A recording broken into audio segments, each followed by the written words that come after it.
Hola a todas y a todos, bienvenidos a este 10º episodio de Economentes Podcast. Yo soy Raquel Aponte, estudiante de Economía, y me encuentro muy contenta de compartir esta nueva emisión. Hoy me acompaña Adriana Cortés, Said Bernal y Gerardo Galindo, que son estudiantes de la Facultad de Economía de la UNAM. ¿Cómo se encuentran? Hola Raquel, ¿todo bien por acá? Saludos a las personas que nos escuchan en este episodio. Hola, muy feliz de estar en este nuevo podcast en el que cerraremos ya el tema del pensamiento económico. Espero que todos estén muy bien. Hola Raquel, muy contento de estar nuevamente aquí con todos ustedes y un saludo para todos. Hola Raquel, hola compañeros, pues muy contento de estar finalizando ya esta temporada en la que estuvimos hablando del pensamiento económico. Sí, como bien dicen, ya estamos cerrando esta temporada. Y en esta ocasión estaremos platicando acerca de las finanzas públicas en México, un tema de gran interés y de mucha importancia en la economía, particularmente en el área de la política fiscal. Para comenzar, antes de entrar de lleno al tema de las finanzas públicas, creo que es muy pertinente platicar un poco sobre la relación Estado y economía para poder introducirnos y ubicarnos temáticamente. ¿Qué nos puedes comentar sobre esto, Adriana? Gracias Raquel. Empezaremos diciendo que el Estado a veces se confunde con una entidad gubernamental y que no, que el Estado está compuesto por el gobierno, por el territorio, por sus instituciones y por las personas, la nación, o que también es problemático decir que solo hay una nación correspondiente por cada estado, pero ese tema lo dejaremos para después. Empezaremos por marcar una dualidad dentro de la economía de un estado. Hay un sector privado y un sector público, este último manejado por el Estado. Además, el Estado influye en la conducta del sector privado mediante toda una variedad de reglamentaciones, impuestos y subvenciones. Los límites del sector público y privado se van modificando a través del tiempo, que ahorita vamos a hablar de ello. A veces se considera que es mejor dejar más en manos del mercado, otras veces más en manos del Estado. Algunos consideran que lo mejor es tener un gobierno mínimo, que cubra las famosas fallas de mercados, de las cuales también estaremos hablando a continuación, y mínimo porque también existen fallas del Estado que causan más bien que mal, porque causan modificaciones o alteraciones en las dinámicas económicas. Otros autores consideran que es mejor tener estados fuertes, que se involucren en actividades económicas para asegurar objetivos sociales. Lo cierto es que hoy, en nuestras economías, el Estado juega un papel muy importante en muchos aspectos de la vida, desde encender la luz en México, donde está CFE, y probablemente también venga la luz de Pemex con la quema de hidrocarburos, y también nosotros que asistimos a una escuela pública como la UNAM. Siguiendo con esta línea que planteaba mi compañera Adriana, también se encuentran las fallas de mercado que una autora llamada Jimena Valentina Echenique Romero menciona que son principalmente ciertos puntos que el mercado no asimila correctamente, como es la información asimétrica, los mercados ineficientes e imperfectos e inestables, el desempleo, la inflación y, en algunos casos, viéndolo desde un punto de vista muy neoclásico, la provisión de bienes públicos. Bueno, un ejemplo para responder a qué son realmente las fallas de mercado se trata de la crisis de 1929, de la cual ya hemos hablado en anteriores podcasts, en donde, centrándonos más en el desempleo, alcanzó el 25% de su Producto Nacional. Aquí se atribuyen que los mercados habían fallado. Esto es porque antes de esa época no había una intervención del Estado para garantizar el pleno empleo, como sí lo hubo después de esa crisis, con un plan muy keynesiano, de quien escribió en esta gran depresión, como se le llamó a esta crisis, que el Estado debía de intervenir para hacer frente a las posibles depresiones económicas con el fin de que éstas no fueran tan profundas. Por lo tanto, siguiendo con este ejemplo del desempleo, Estados Unidos intervino con un acta de pleno empleo de 1946 en el que el Estado se volvió el principal garante del empleo para economía y que posteriormente, tras un cambio de régimen, que igual ya hemos platicado bastante acerca de estos temas en anteriores podcasts, como mencionaba mi compañera Adriana acerca de los fallos del Estado, muchas personas argumentan, tomando el ejemplo de los programas de rehabilitación de viviendas, pues el Estado realmente se encaminaba a mejorar la calidad de las viviendas, pero esto era muy limitado porque lo que hacía era sustituir las viviendas de baja calidad por otras que los pobres, con el fin de que, bueno, los pobres tuvieran un hogar en donde vivir, pues estos no pudiesen comprar las casas. Por lo tanto, aquí se mete una discusión para aquellas personas que mencionan que el Estado no debería de intervenir en la economía de esta manera, sino promoviendo la inversión privada para que realmente intervenga en este mercado para solucionar algunas de estas fallas, aunque varios autores mencionan que no es así, que el Estado debe de intervenir ampliamente en la economía. Y bueno, siguiendo con el tema de estos defensores de la intervención, ellos sostienen que los fallos son exagerados, principalmente porque afirman que la lección que debe extraerse no es que el Estado deba de dejar el intento de resolver estos grandes problemas sociales, sino que debe de elaborar con más cuidado los programas públicos a los que se enfrentan, tomando ejemplo, como ya lo había mencionado, acerca de la rehabilitación de viviendas. Y como hemos visto hasta ahora, existen muchas posturas sobre qué grado de intervención debe tener el Estado en la economía. Y una de las principales razones, que ya nos comentaba ahí, es que el Estado interviene para paliar o resolver estos fallos del mercado. Sin embargo, la intervención del Estado también puede tener ciertos fallos, como lo es la información limitada. O sea, el Estado no puede disponer, como cualquier otro agente económico, no dispone de toda la información. También tiene un control limitado sobre las empresas privadas. No controla totalmente las consecuencias de sus intervenciones. De manera que se pueden generar ciertas ambigüedades en esta intervención, en las intenciones del Estado, porque la burocracia se puede interpretar como un agente diverso que puede tener incentivos para no cumplir lo que el Estado le delega. Y por último, también tiene limitaciones impuestas particularmente por los procesos políticos. En este sentido, existe una opinión que debe existir un equilibrio entre el sector público y el sector privado. Y es aquí donde surge esta idea de la economía mixta. Y entonces predomina la idea de que una intervención limitada del Estado puede paliar los problemas más graves. Quizá no resolverlos del todo, pero sí combatirlos. Y entonces se intenta encontrar la forma en la que el Estado y los mercados actúen de manera conjunta, digamos, reforzando mutuamente sus actuaciones. Les comentaba que existe una gran controversia entre el grado de intervención estatal que se debe considerar adecuado, y esto puede variar dependiendo del contexto histórico, económico o incluso el país del que se trate. Por ejemplo, en los 80s se iniciaron estas dos iniciativas de liberalización y privatización, en el que se redujo la regulación privada y se transfirió al sector privado actividades que antes estaban a cargo del Estado.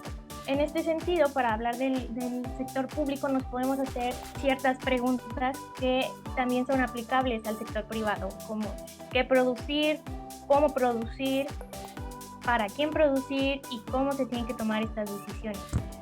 ¿Qué producir entre bienes públicos o bienes privados?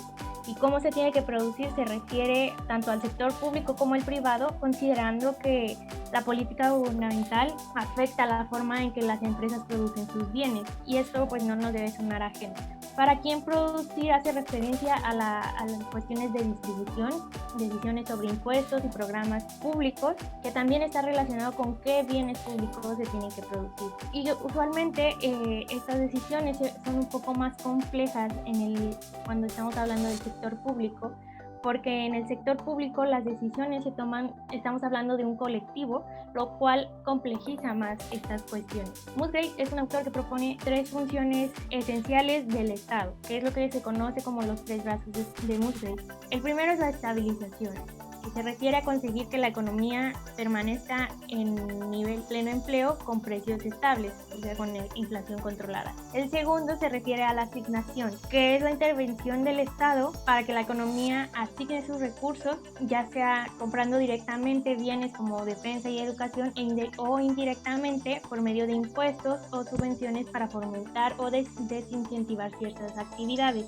Y por último está la función de distribución, que es una disyuntiva entre equidad y eficiencia.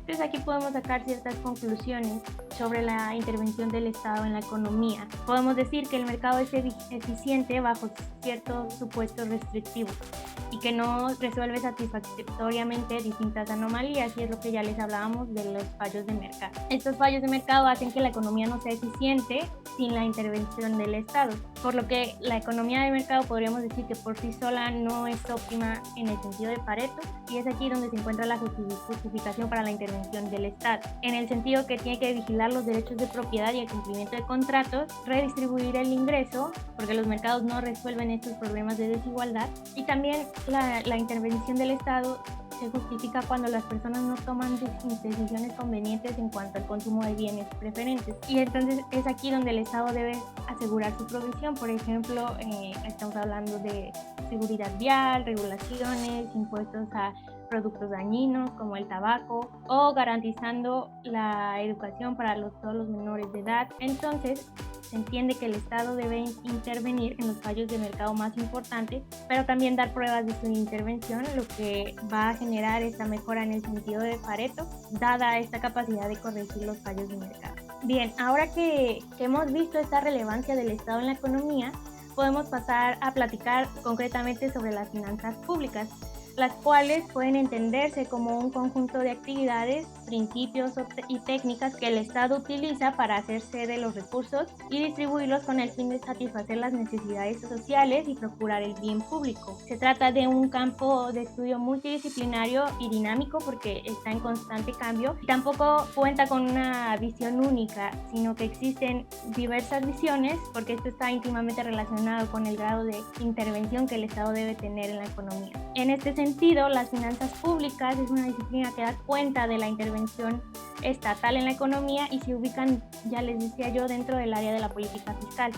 Ahora hablaremos de las finanzas públicas en México y vamos a abarcar 4 elementos claves, iniciando con el gasto público. ¿Qué nos puedes contar de esto, Gerardo? Gracias, Raquel. Y así es, como mencionas, continuando con el gasto público, si quisiéramos dar una definición general, sería que es todo el gasto hecho por el Estado y sea o no realizado mediante un acto de gobierno para dar satisfacción a las necesidades comunitarias. Aunque, bueno, si queremos una definición más específica acerca de este concepto, podríamos decir que son las erogaciones que por concepto de gasto corriente, de inversión física, inversión financiera, así como pagos de pasivos por deuda pública, realizan el Poder Legislativo, el Poder Judicial, la Presidencia de la República, las Secretarías de Estado y los departamentos administrativos, así como la Procuraduría General de la República y los organismos descentralizados, y también las empresas de control presupuestal directo e indirecto. También lo abarcan los fideicomisos en los que el fideicomitente sea el gobierno federal, así como la intermediación financiera. Ahora bien, el gasto público puede tener diferentes clasificaciones. Por ejemplo, se encuentra la clasificación funcional, que responde a la pregunta de ¿para qué se gasta? También tenemos la clasificación pragmática, que responde a la pregunta de ¿cómo se gasta?, que sería, por ejemplo, las ADEFAS, el pago de la deuda pública, las participaciones municipales y estatales, entre otras cosas. La clasificación geográfica, pues que obviamente responde a la pregunta de dónde es que se gasta. La clasificación de género, que es para quién se gasta. La clasificación administrativa, que responde a quién gasta, y es como generalmente se nos presenta el presupuesto de gasto público. Los 4 principales ramos son el autónomo, el ramo general, los ramos administrativos y las entidades de control presupuestario. Ahora bien, también está la clasificación económica, en donde se divide al gasto en gasto corriente y gasto en capital. El primero hace referencia a la adquisición de bienes y servicios que realiza el sector público durante un determinado ejercicio fiscal sin que se incremente el patrimonio federal. O al contrario, el gasto en capital es el que generalmente sí aumenta este patrimonio. El gasto público entonces es muy importante, ya que en un sentido económico o financiero pues representa un instrumento de promoción y de cambio para poder obtener los objetivos que determine pues la política económica. Otro de los elementos clave en el tema de las finanzas públicas es el ingreso público, que es la contraparte al gasto público. Y para empezar a hablar del ingreso público, tenemos que saber que los estados establecen contribuciones para poder obtener los ingresos que sostienen los servicios públicos.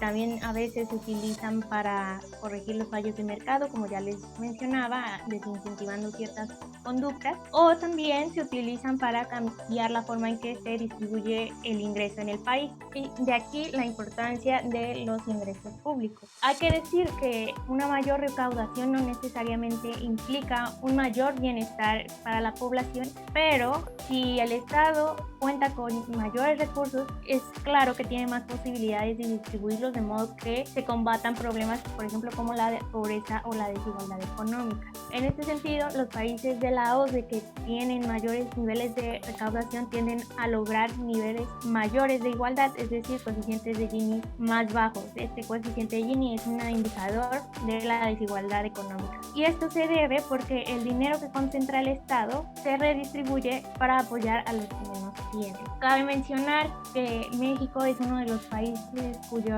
nivel de recaudación es de los más bajos dentro de los países de la OCDE y su coeficiente de Gini es de los más altos. Ahora bien, hablando del ingreso público, el Estado tiene diferentes maneras, diferentes fuentes para obtener recursos. Por ejemplo, en México se ha caracterizado por obtener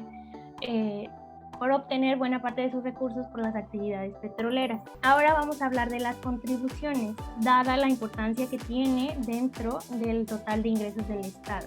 El Código Fiscal de la Federación en México establece que las contribuciones se clasifican en impuestos, aportaciones de seguridad social, contribuciones de mejoras y derechos. Los impuestos son las contribuciones establecidas en la ley que deben pagar las personas físicas y morales, y quizás sea uno de los conceptos con los que estamos más familiarizados en nuestra vida cotidiana. Por su parte, las aportaciones de seguridad social son las contribuciones que obtienen para garantizar asistencia y prestaciones sociales establecidas en la ley a los trabajadores y a sus familiares.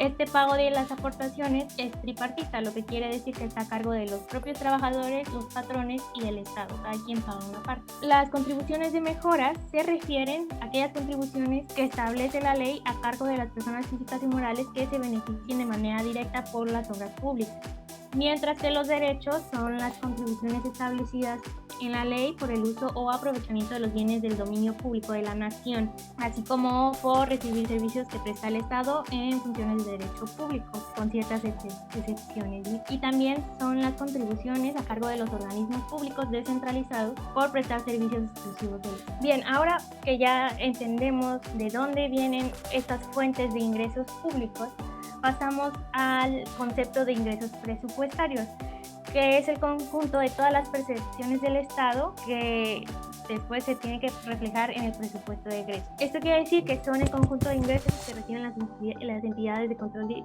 directo que integran al sector público. Estos ordenamientos contemplan tres grandes grupos: los ingresos del gobierno federal, los ingresos de organismos y empresas y los ingresos derivados de financiamiento. Los primeros son los recursos que incluyen los impuestos, las contribuciones de mejoras, los derechos y los productos, aprovechamientos y los accesorios de las contribuciones, mientras que los ingresos de organismos y empresas incluyen los ingresos derivados de cuotas y aportaciones de seguridad social, los ingresos por venta de bienes y servicios a cargo de organismos descentralizados, ingresos de participación estatal y por último los ingresos derivados de financiamiento. Comprende el endeudamiento interno y externo, así como el déficit de organismos y empresas de control directo, que más adelante nos van a hablar particularmente sobre la deuda interna y externa. Bien, en el caso de México, los ingresos del gobierno federal son los que conforman la mayor parte de los ingresos, seguidos por los ingresos de organismos y empresas y por último los ingresos derivados de financiamiento. Dentro de estos ingresos del gobierno federal son los impuestos los que ocupan la mayor parte o la mayor proporción, seguido por las transferencias y asignaciones de subsidios, después los aprovechamientos y ya en menor medida los productos y contribuciones de mejoras y los derechos. Dentro de los impuestos es el ISR quien tiene mayor participación, seguido por el IVA y después los impuestos especiales a productos y servicios. Siguiendo con este tema, antes de pasar acerca de la deuda pública, es necesario saber por qué se incurre a la deuda pública. Personalmente, en mis primeros semestres de economía, siempre escuchaba que hablaban de déficit, pero hay varios tipos de déficit. El primero es el déficit en la balanza de pagos, que es cuando un estado gasta más de lo que ingresa respecto a las economías internacionales.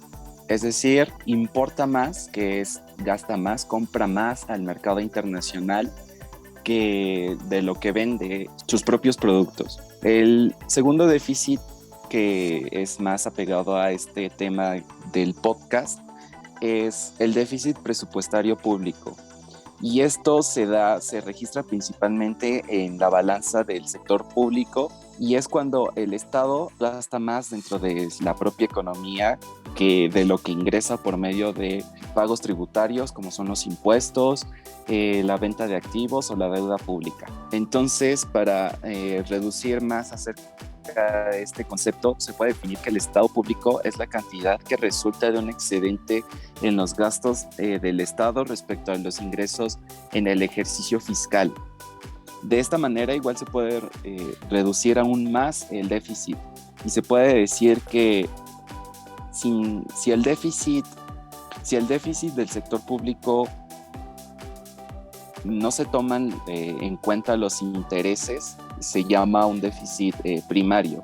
Si tampoco se considera los financiamientos y amortizaciones, estamos acerca de un déficit presupuestario.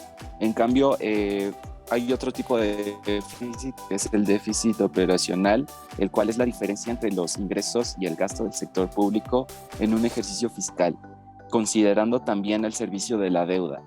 Y otra clasificación aún más acerca de todo este conjunto de clasificaciones del déficit es el déficit estructural, el cual es el déficit público que se produce independientemente de la influencia que puede tener el ciclo económico sobre los ingresos y gastos.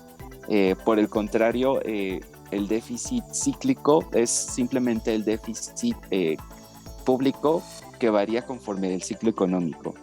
Ahora, hay una parte que se llama monetización del déficit y es una forma de financiamiento del Estado. El Estado tiene distintas formas de financiarse. Aquí mis compañeros ya han tocado varios y esta es una de las formas que se financiaba el Estado principalmente en la década de los 70s, de los 60s, cuando el Banco Central se manejaba por el Poder Ejecutivo en México. Este déficit se cubre principalmente por una expansión en la base monetaria. O sea que el Banco Central echa a andar la maquinita de dinero y comienza a imprimir más billetes y monedas. Esto va a tener una consecuencia para cubrir este déficit. La principal consecuencia es el incremento en el nivel general de los precios, o sea, la inflación. Y esto es un impuesto al ingreso de las personas, quienes serán los que realmente van a pagar este costo para cubrir tal déficit. También en este sentido hay que mencionar que la capacidad del Estado para poder obtener estos ingresos por medio de la creación de dinero se le llama señoriaje. Es un término que particularmente igual lo estuve escuchando bastante durante toda mi carrera y que no entendía muy bien, pero es un término demasiado importante. Entonces, se puede decir que producir dinero de la nada tiene un costo mínimo que el costo simplemente es el papel que utiliza para la creación de los billetes y el metal que se utiliza para la acuñación de monedas. Realmente para el gobierno esto es favorable porque va a encontrar dinero gratis, entre comillas, de manera instantánea, pero realmente, como ya había mencionado, el verdadero costo de poder imprimir billetes y monedas, que fue un concepto bastante cuestionado durante la época de los 80 con el surgimiento y establecimiento de la teoría monetarista en Estados Unidos y Reino Unido. Realmente ellos pensaban que si tú imprimías más dinero, pues esto se iba a traducir en un incremento en la inflación y esta inflación iba a pegar a las variables reales, haciendo que, por ejemplo, el crecimiento económico cayese. Este tema igual ya lo hemos hablado en anteriores podcasts. Entonces, otra forma para poder financiarse es por la venta de activos.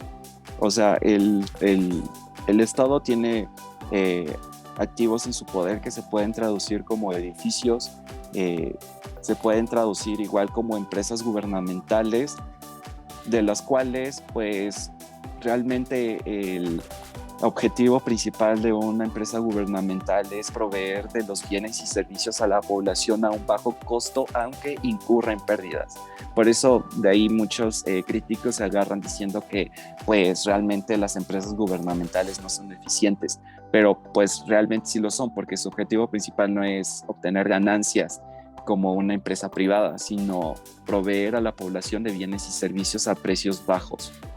Entonces, pues tras una ola privatizadora que se vivió en el país acerca de los 80, una reestructuración económica de la época de los 80, pues se comenzaron a vender activos para poder cubrir el déficit que había incurrido el Estado, por ejemplo, proveyendo a la población de salud, desde una seguridad social, entre otros beneficios. Otra forma para poder financiarse es la emisión de deuda pública y es el mecanismo más común para poder hacerlo. Esto se da principalmente porque el Banco de México, en el caso del país, es el único en otorgar crédito al gobierno federal. Sin embargo, este crédito tiene la particularidad de que sus tasas de interés son extremadamente altas, por lo tanto no le conviene al gobierno. También se podría adquirir deuda con particulares, que es lo más común en el interior del país o bien en el exterior. Así es, Aid, una de las formas de cubrir ese segundo déficit del que hablabas es a través de la deuda, pero también se puede hacer a través de ventas activas del Estado o la creación de dinero.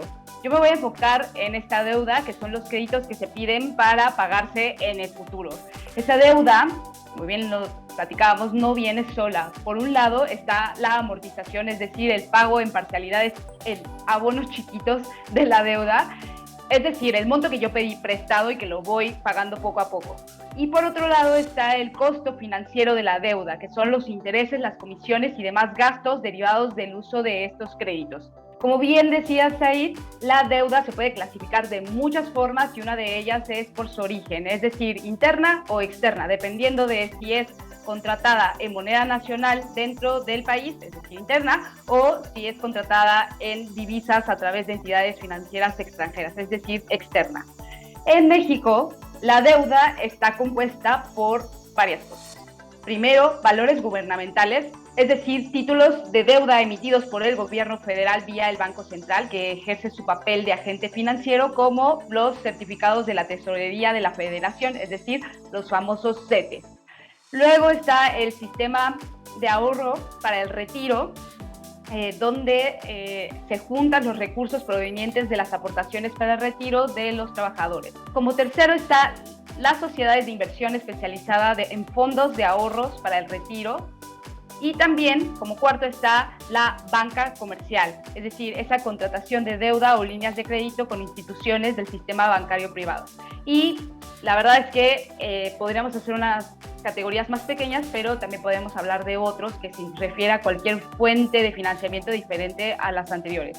Ahora, para la deuda externa también tenemos algunos componentes. Uno de ellos es el mercado de capitales, donde el gobierno mexicano realiza colocaciones públicas en los mercados internacionales de capital a partir de emisiones de bonos públicos, pagarés a medianos plazos y papel comercial.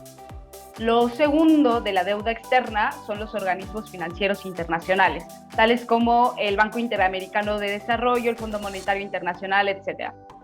Luego están el mercado bancario, pero esta vez hablamos de los recursos obtenidos directamente de la banca comercial en el exterior. Como cuarto elemento tenemos el comercio exterior, que también lo platicabas un poquito ahí, que corresponde a préstamos otorgados entre gobiernos a partir de sus bancos oficiales o bien mediante la banca comercial, pero con la garantía de un organismo oficial.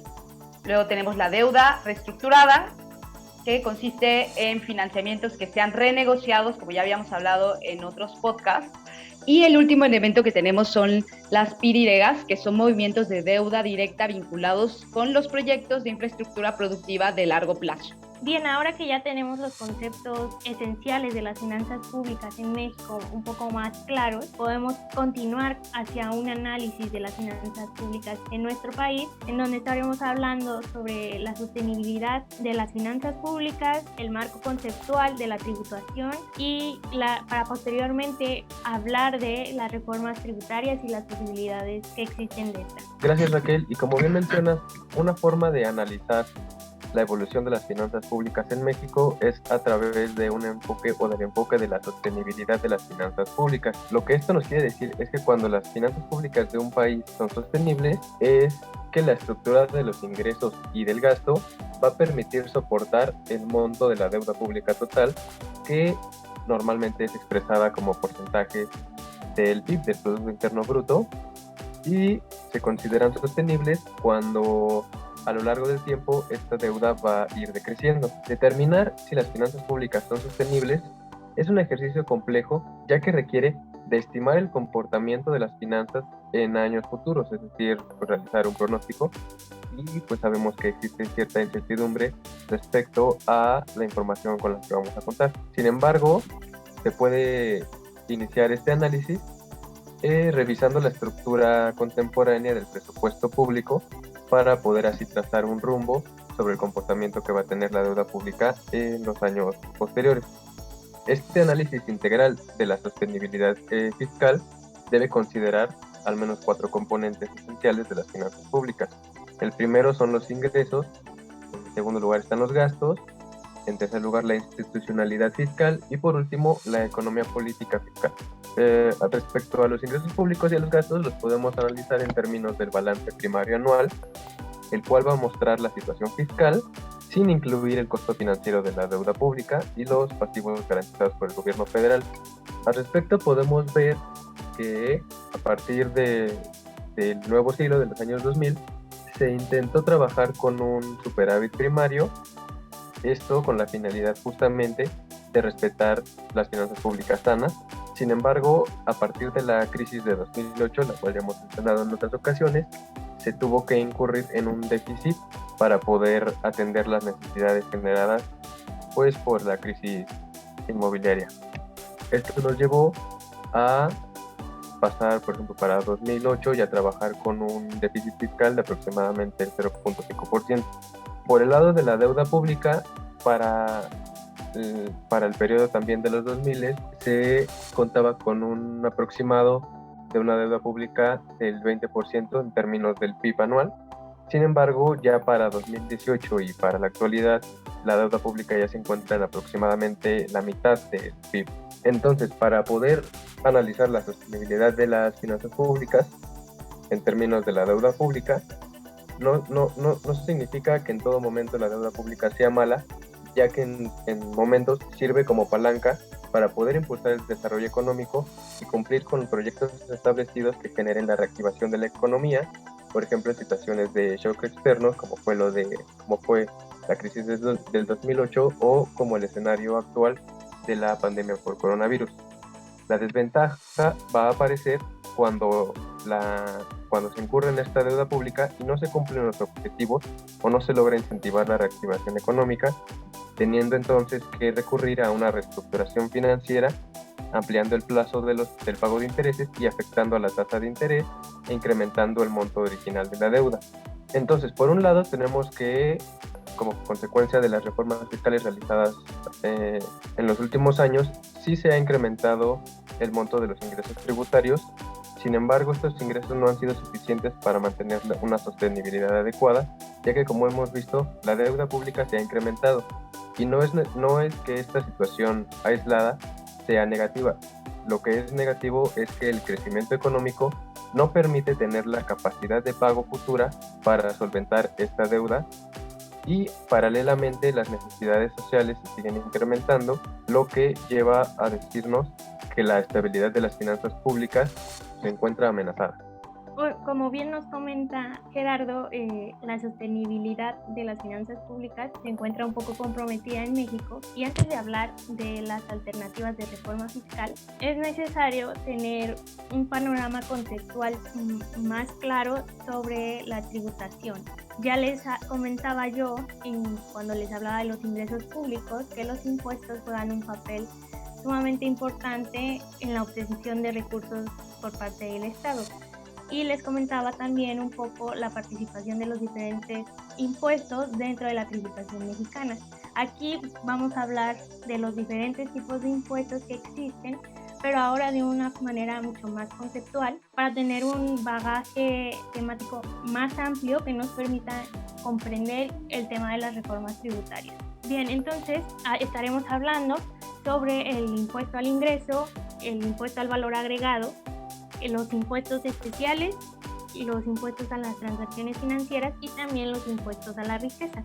En cuanto a los impuestos al ingreso, la base de estos impuestos, como su nombre lo indica, es el ingreso total de los residentes de una economía, lo que significa que es la suma de las remuneraciones al trabajo, el salario, las rentas y las utilidades que se generan a partir de los activos físicos y los intereses que devienen de los activos financieros. El mayor atractivo que tienen este tipo de impuestos es la relación que guarda el ingreso con la capacidad de pago de los contribuyentes, y es lo que justifica que este tipo de impuestos se use para introducir equidad vertical en los sistemas tributarios, es decir, progresividad, a través de tasas impositivas que aumentan conforme aumenta el nivel de ingreso de los contribuyentes.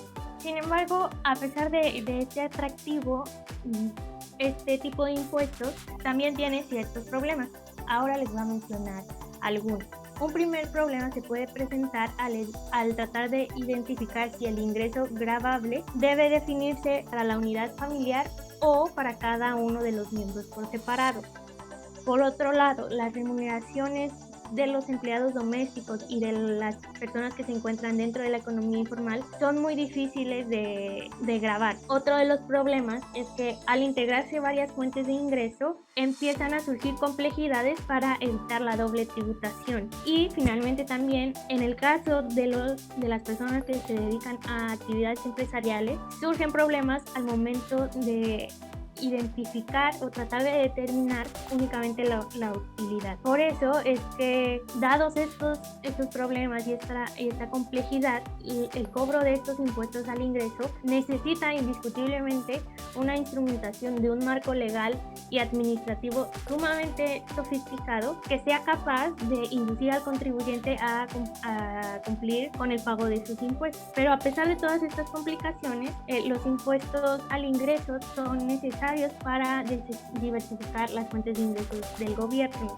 y así fortalecer la recaudación, y también les comentaba yo, para proporcionar cierta progresividad dentro del sistema tributario, y también para introducir, como ya les comentaba, cierta progresividad por el lado de la tributación. Ahora, pasando al impuesto del valor agregado, que comúnmente conocemos como IVA, es el que se define como el impuesto que tiene como finalidad gravar de manera uniforme el gasto en consumo de las personas en la economía. Este impuesto constituye una fuente clave en la recaudación en los sistemas tributarios. Tiene cierto atractivo porque involucra una administración que no es tan compleja, no tiene tantas complicaciones, por lo que también representa un alto potencial de recaudación. Por ejemplo, en una economía como la mexicana, este impuesto constituye una de las opciones más importantes para gravar a la mayor cantidad de personas que participan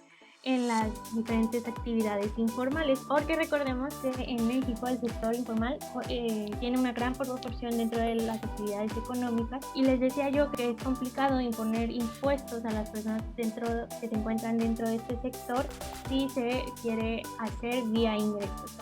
Es por eso que el IVA constituye una buena manera de alcanzar hasta este sector informal. Dentro de estos impuestos al consumo se encuentran los impuestos especiales, que son un conjunto de impuestos que se aplican al consumo específico de ciertos bienes y servicios. Este tipo de impuestos se consideran eficientes para fortalecer los ingresos tributarios porque se aplican a bienes y servicios cuya demanda tiene una elegibilidad reducida o a bienes y servicios cuyo uso puede resultar inconveniente desde un punto de vista social, como el alcohol, el tabaco, refrescos, por ejemplo. Este tipo de impuestos, como el IVA, ofrece esta facilidad desde el punto de vista administrativo, ya que involucra a un número reducido de contribuyentes porque se aplica a ciertos bienes específicos. Y como les comentaba, en algunas ocasiones este tipo de impuestos se utiliza para desincentivar el consumo de ciertos productos dañinos para la sociedad. Por otro lado, tenemos los impuestos a las transacciones financieras, que este tipo de impuestos ha incrementado cierta popularidad durante los últimos años en diversos países latinoamericanos. Usualmente este tipo de impuestos se introduce como último recurso en situaciones críticas dentro del manejo de las finanzas públicas. Bueno, inicialmente su utilización se plantea únicamente como algo temporal, pero en la mayoría de los casos, una vez que se imponen, terminan quedándose como impuestos permanentes, aunque suelen ser altamente cuestionados. La base del impuesto está constituida por los retiros de cuentas bancarias e incluye principalmente el giro de cheques, transferencias electrónicas y las disposiciones de cajeros automáticos. Sin embargo, el problema con este tipo de impuestos es que presenta grandes oportunidades de elusión, por lo que las tasas usualmente son bajas, entre 0.25% y 1%. Es por eso que en términos de recaudación, los impuestos a las transacciones financieras suelen tener más éxito en economías en las que no suele existir fuga de capital. Con esto podemos decir que su desempeño se puede calificar como mixto, pero en realidad, desde el punto de vista de la eficiencia, constituyen una forma muy inferior de tributación, porque no son muy efectivos, por lo que les decía que tienen grandes oportunidades de elusión y aparte pueden generar grandes distorsiones en los mercados financieros. Por último, pasamos a hablar de los impuestos a la riqueza, entendiendo a la riqueza básicamente como los ingresos al capital. Este tipo de impuestos presenta cierto atractivo en términos de equidad del sistema fiscal. Esto es porque la concentración de la riqueza es mayor que la del ingreso, de modo que incluso con un gravamen proporcional al valor de la riqueza se puede tener cierta progresividad, y esta progresividad se puede incrementar si se excluyen de esta base gravable los activos de escaso valor, lo cual también facilita la administración de este impuesto. Sin embargo, también estos impuestos a la riqueza cuentan con ciertas limitaciones, por lo que su aplicación presenta grandes complicaciones prácticas y incluso puede resultar dañino para el desarrollo de las actividades productivas. Y por último, otro de los problemas que pueden surgir con este tipo de impuestos es que usualmente no son generados en los diferentes países, y este escaso uso puede generar distorsiones, como la posibilidad de eludir el gravamen relocalizando geográficamente los activos que grava este impuesto, lo cual sería sumamente nocivo para países que, como en México, están sumamente integrados a los mercados internacionales de capital. Ahora vamos a pasar, una vez que ya tenemos este bagaje conceptual en términos de tributación, podemos pasar a hablar sobre las alternativas de reformas tributarias. Gracias, Raquel. Y bueno, la relevancia de discutir las necesarias reformas, las necesarias alternativas a la reforma fiscal, vienen del bajo nivel de ingreso por concepto de los impuestos que tiene México comparativamente frente a otros países del mundo. Específicamente, una característica sobresaliente del sistema tributario mexicano es que el Estado se ha visto obligado históricamente a descansar de manera importante en los recursos petroleros y como consecuencia el manejo de las finanzas públicas se ha ido complicando debido a la volatilidad que pueden tener dichos recursos debido a los cambios en el precio del petróleo. Además, pues la extracción de recursos de Pemex ha limitado el desarrollo de la empresa y también de la producción de energéticos, lo que ha puesto en riesgo su futuro. Por eso, los esfuerzos de una reforma fiscal deben orientarse al desarrollo de un sistema fiscal que pueda brindar solidez y permanencia a las fuentes de ingreso, lo que le ofrezca flexibilidad frente a los retos que impone el manejo de las finanzas públicas, sin que esto entorpezca la senda o la capacidad de crecimiento económico, así como la creación de empleos bien remunerados. Bien, una primera aproximación al potencial de recaudación de nuestro régimen fiscal se va a derivar del llamado presupuesto de gastos fiscales que elabora la Secretaría de Hacienda.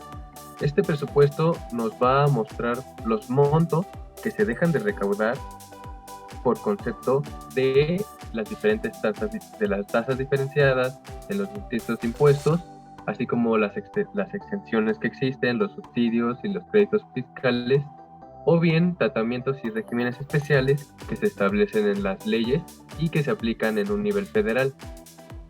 Específicamente existen propuestas como las de una tasa general para el impuesto del IVA a lo largo del territorio nacional, así como revisar las exenciones actuales con la finalidad de poder incrementar la progresividad del impuesto, así como incrementar los ingresos recuperados por vía del mismo.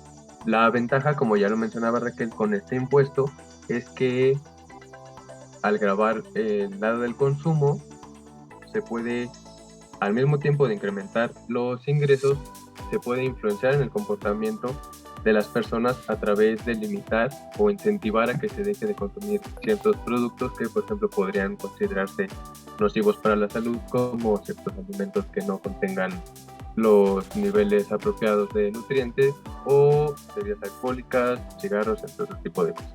Por el lado del ingreso, hablando específicamente del ISR, es más difícil porque ya nos mencionaba Raquel la dificultad de homogeneizar los distintos ingresos a lo largo de los contribuyentes, sean estas personas físicas o morales. Por eso es importante considerar que este tipo de propuestas contemplan lo que es posible dentro del universo ya existente de los contribuyentes registrados.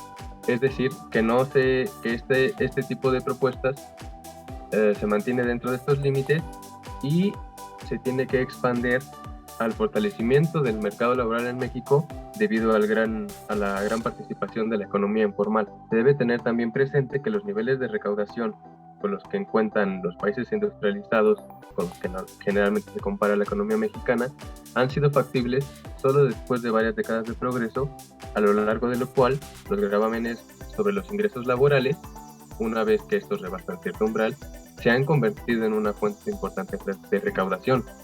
Por último, es importante mencionar que la eficiencia se debe de reconciliar con la equidad, es decir, formar un sistema tributario menos oneroso en términos administrativos que facilite la incorporación de nuevos contribuyentes, incentivando al pago de impuestos y que limiten los incentivos a la evasión fiscal. Sin embargo, esto solo se va a lograr con un soporte político donde cualquier iniciativa de reforma tributaria sea acompañada paralelamente de medidas para combatir formalmente la informalidad, la cual solo será posible si se requiere del apoyo coordinado de las autoridades federales, estatales y municipales. Bueno, mis compañeros ya nos han dado unos acercamientos a cómo es el sistema tributario, pero ahora vamos a hablar principalmente cómo es el sistema tributario mexicano. Y para comenzar, quiero decir que el sistema tributario mexicano tiene diversas carencias y es necesario de una reforma que se ha venido planteado desde la década de los 70 y que jamás se ha llevado a cabo esta reforma de una manera profunda como es lo que se necesita.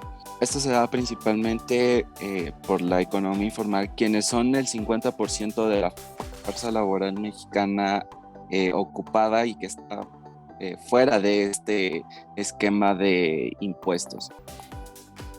Las tendencias principales de este sistema tributario mexicano se explican por factores internos en el propio sistema, económicos, administrativos, técnicos e institucionales. Los que más pesan, personalmente lo que pienso que más pesa en este sistema tributario es la voluntad política, en donde esta voluntad política queda relegada simplemente al poder ejecutivo con una cierta tendencia partidista del Congreso. Es decir, el partido político que predomine en el país será quien realmente hará ciertas reformas muy escasas o incluso nulas en conveniencia del mismo partido político. Entonces, estos últimos factores son una condición fundamental que queda demostrado en las posibilidades de enfrentar el reto de emprender la reforma del sistema tributario. Y tomando todo esto en cuenta, se afirma la modernización de este sistema tributario y el fortalecimiento de las instituciones es una de las condiciones básicas para poder comenzar a hacer una reforma fiscal verdaderamente profunda, y que es lo que se necesita actualmente.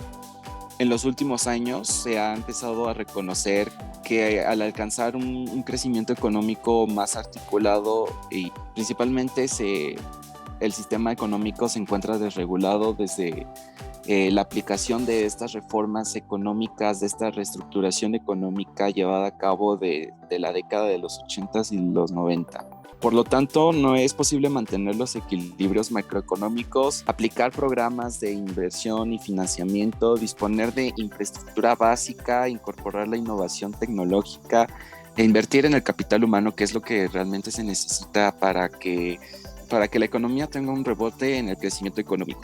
Además de estas políticas, se requieren de instituciones eficientes y flexibles que realmente permitan enfrentar los rezagos del pasado y los cambios estructurales del presente.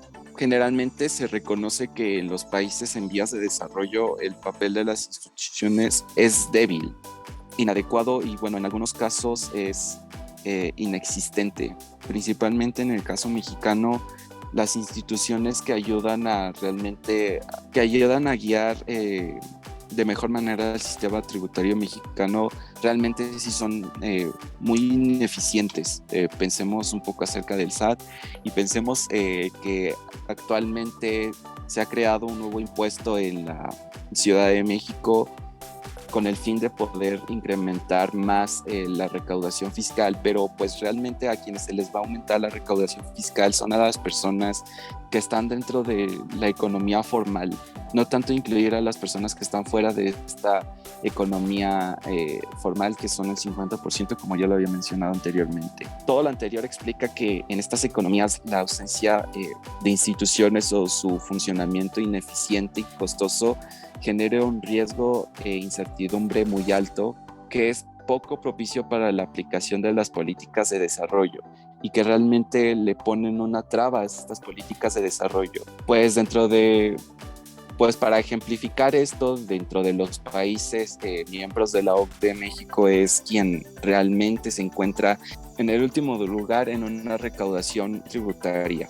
A todo lo anterior, igual si se le suma las fallas de mercado, que en estos países es demasiado grande y particularmente en México hay demasiadas fallas de mercado, y de las cuales ya hemos hablado anteriormente en este podcast, se evidencia que los procesos de inversión, ahorro, cambio tecnológico lleve a que sea menos favorable a una reforma tributaria mexicana.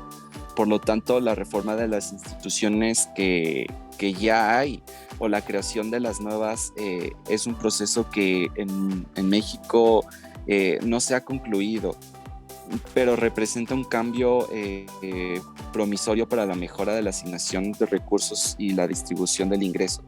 Este tipo de reformas y la modernización de los mecanismos administrativos, así como de la infraestructura institucional del sistema tributario, tienen un costo tanto en la economía como para el empleo mexicano.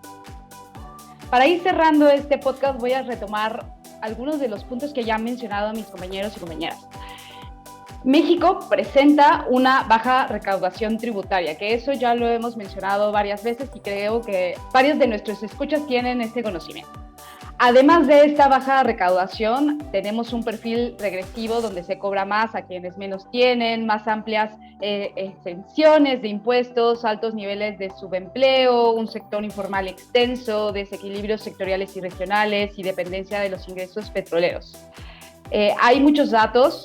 Hay avances, por supuesto. Por ejemplo, en los años 70 solo se recaudaba 6.3% del PIB y para 1996 ya se alcanzó el 14% del PIB. Aún así, seguimos estando muy por debajo del promedio de la OCDE y un poquito, no tan debajo como el otro promedio, pero sí debajo de los promedios de América Latina si no contamos los ingresos petroleros.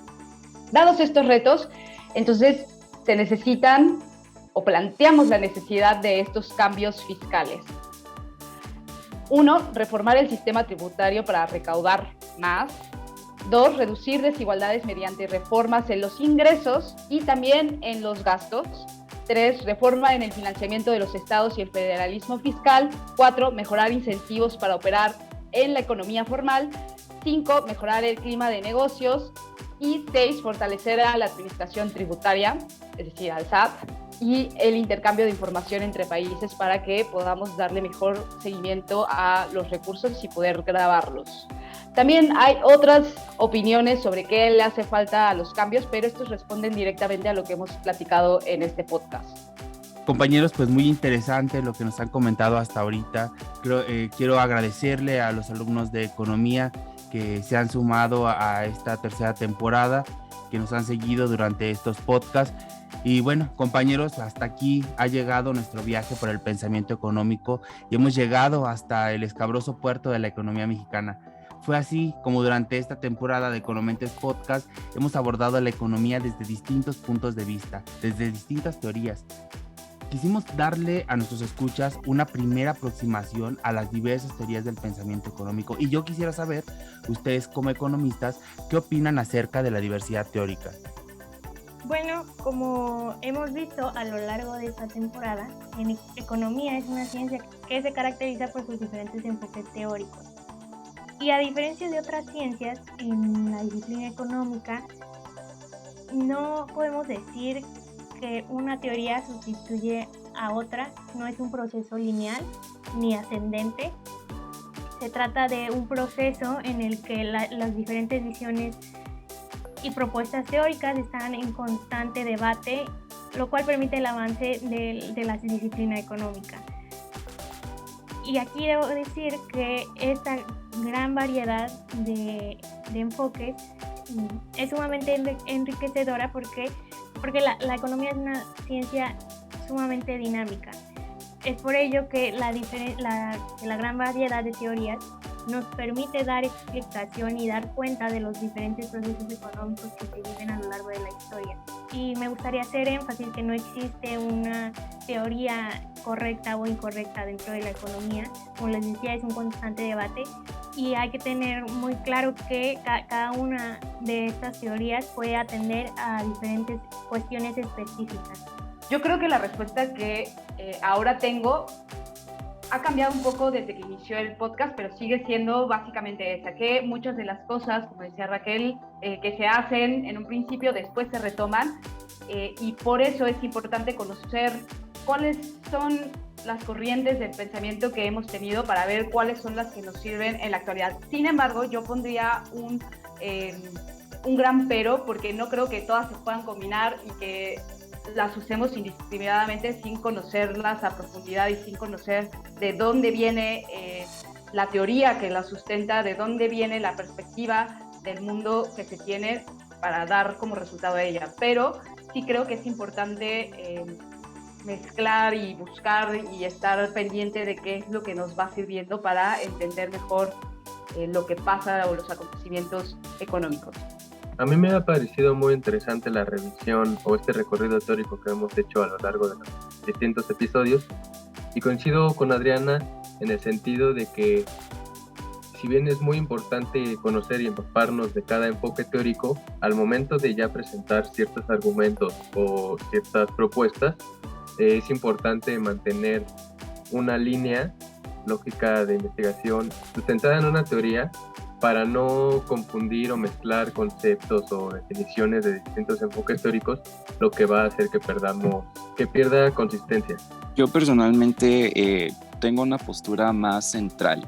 Tampoco es como que la idea de casarse con una sola teoría, porque siento que los extremos se tocan. Es decir, las personas que tienen una postura muy cerrada hacia que el gobierno se tiene que intervenir ciertamente en la economía al 100%, se toca con las personas que creen y están cerradas que el gobierno no debería de intervenir nada.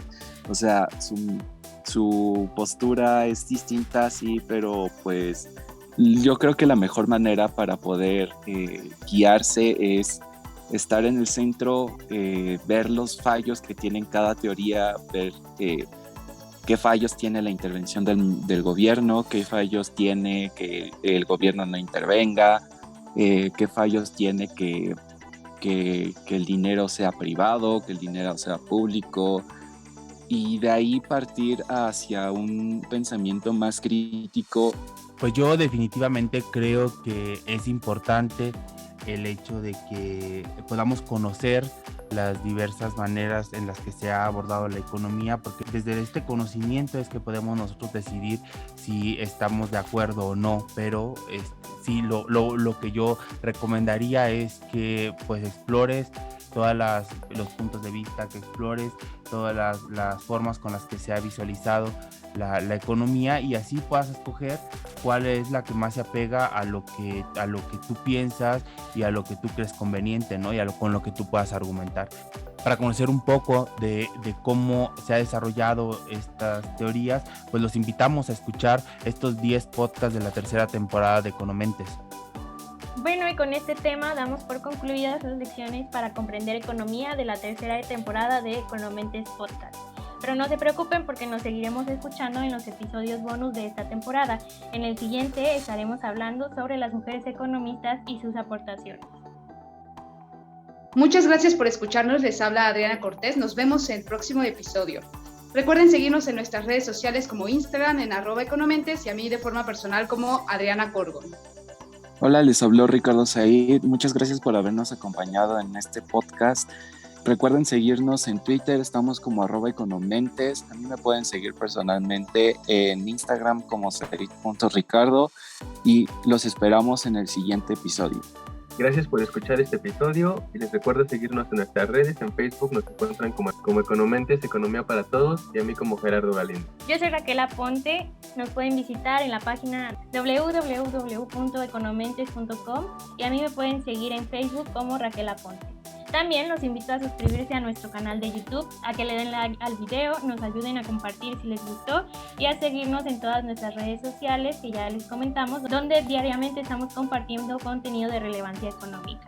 Antes de irnos, les recuerdo que este programa forma parte de los resultados de la investigación de los becarios del proyecto PAPIT y N301820, Coordinación de Política Fiscal, Monetaria y Financiera para el Desarrollo Económico de América Latina, así como el Programa de Servicio Social, Política Fiscal Contracíclica para el Crecimiento Estable y Sostenido de América Latina, del Instituto de Investigaciones Económicas de la UNAM.